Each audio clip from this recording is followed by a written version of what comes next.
سب کے پیارے آقا جناب محمد الرسول اللہ صلی اللہ علیہ وسلم نے اپنی دعاؤں میں دجال کے فتنے سے بہت پناہ مانگی ہے، اور حدیث پاک میں آتا ہے کہ اس سے بڑھ کر کوئی اور فتنہ نہیں۔ ایک حدیث پاک میں آتا ہے، حضرت ابو امامہ رضی اللہ تعالی عنہ فرماتے ہیں کہ اللہ کے رسول صلی اللہ علیہ وسلم نے فرمایا، اے لوگو، جب سے اللہ تعالیٰ نے حضرت آدم علیہ السلام کی اولاد کو پیدا کیا ہے، کوئی فتنہ دجال کے فتنے سے بڑھ کر نہیں۔ اللہ تعالیٰ نے جس نبی کو بھی بھیجا ہے اس نے اپنی امت کو دجال سے ڈرایا ہے اور فرمایا، میں آخری نبی ہوں اور تم آخری امت ہو، اور لا محالہ تمہاری طرف دجال خروج کرے گا۔ اگر اس کے خروج کے وقت میں تمہارے درمیان موجود ہوا تو میں ہر مسلمان کی طرف کے اس کے سامنے حجت پیش کروں گا، اور اگر اس کا خروج میرے بعد ہوا تو ہر آدمی خود اپنی حجت پیش کرے گا، اور میں ہر مسلمان کے لیے اللہ کو مددگار کیے جا رہا ہوں۔ پھر فرمایا میرے پیارے محبوب نے کہ دجال شام اور عراق کے درمیان ایک شگاف میں سے نکلے گا اور دائیں بائیں فساد بپا کرے گا۔ اے اللہ کے بندو، اے لوگو، ثابت قدم رہنا، میں تمہارے لیے اس کی ایسی علامات بیان کرتا ہوں جو مجھ سے پہلے کسی نبی نے اس کی علامات بیان نہیں کی۔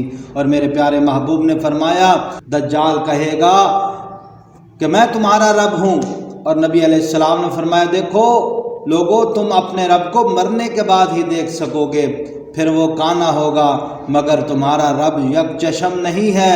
دجال کی دونوں آنکھوں کے درمیان لفظ کافر لکھا ہوگا، اور اس کو ہر پڑھا لکھا اور ان پڑھ مومن پڑھ سکے گا۔ دجال کا ایک فتنہ یہ ہوگا کہ اس کے پاس جنت بھی ہوگی اور دوزخ بھی۔ اس کی جنت اصل میں دوزخ ہے اور اس کی دوزخ اصل میں جنت ہے۔ جو اس کی آگ کی آزمائش میں پڑے گا وہ اللہ کی پناہ مانگے گا، اور سورہ کاف کی ابتدائی آیات پڑھے، اللہ تعالیٰ اس بندے کے لیے وہ آگ اسی طرح ٹھنڈی اور سلامتی والی بنا دے گا جس طرح حضرت ابراہیم علیہ السلام کے لیے اللہ تعالیٰ نے آگ کو سلامتی اور ٹھنڈک والا بنا دیا۔ اور اس کا ایک فتنہ یہ بھی ہے، وہ بدو یعنی عربی دیہاتی سے کہے گا کہ اگر میں تمہارے ماں باپ کو زندہ کر دوں تو کیا تم میرے رب ہونے کی گواہی دو گے؟ تو وہ کہے گا ہاں۔ پھر وہ شیطان کو اس کے ماں باپ کی صورت میں اس کے سامنے کھڑا کر دے گا، اور وہ کہے گا، اے میرے بیٹے، اس کی پیروی کرو، یہ تمہارا رب ہے۔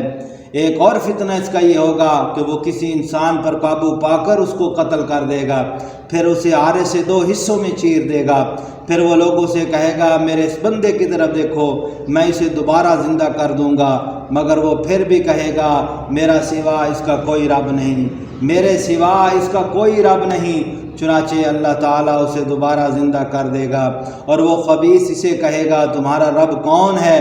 تو وہ شخص کہے گا، میرا رب تو اللہ ہے، اور تو اللہ کا دشمن ہے، تو دجال ہے۔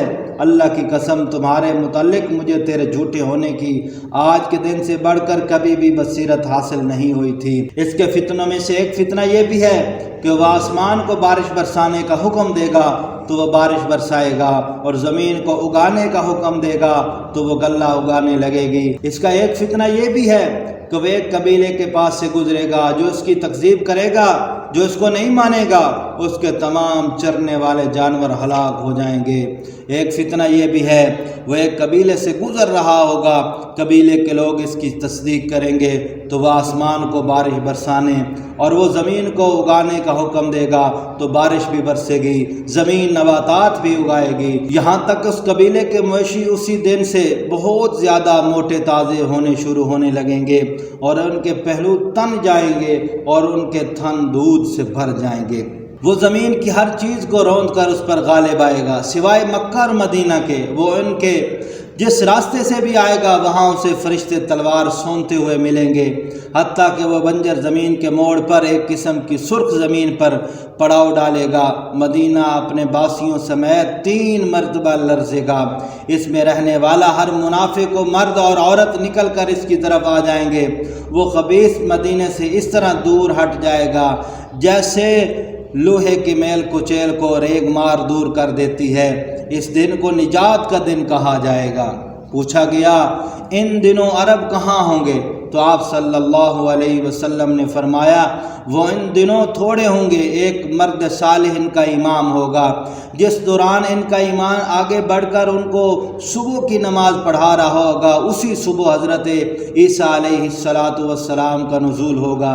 وہ امام الٹے پاؤں پیچھے ہٹ جائے گا تاکہ عیسیٰ علیہ السلام آگے آئیں اور نماز پڑھائیں، تو سیدنا عیسیٰ علیہ السلام اس کے دونوں کندھوں پر ہاتھ رکھ کر کہیں گے آگے بڑھو اور نماز پڑھاؤ، کیونکہ اقامت تو آپ کے لیے کہی گئی ہے، اس لیے نماز بھی آپ ہی پڑھائیں گے۔ جب وہ امام نماز پڑھ کر ایک طرف ہو جائے گا تو حضرت عیسیٰ کہیں گے دروازہ کھول دو، یعنی مدینے کا دروازہ کھول دو۔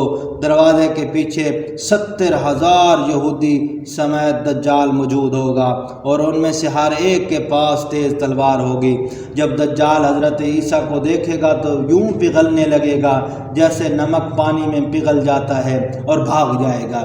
حضرت عیسیٰ اسے لد شرقی کے دروازے پر پکڑ لیں گے اور اسے قتل کر دیں گے۔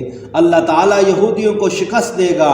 اللہ کی مخلوق میں سے یہودی جس چیز کی پناہ لے گا وہ بول اٹھے گی، خواہ وہ پتھر ہو، درخت ہو، دیوار ہو یا کوئی جانور، سوائے غرقد کے درخت کے وہ یہودیوں کا درخت ہے اس لیے نہیں بولے گا۔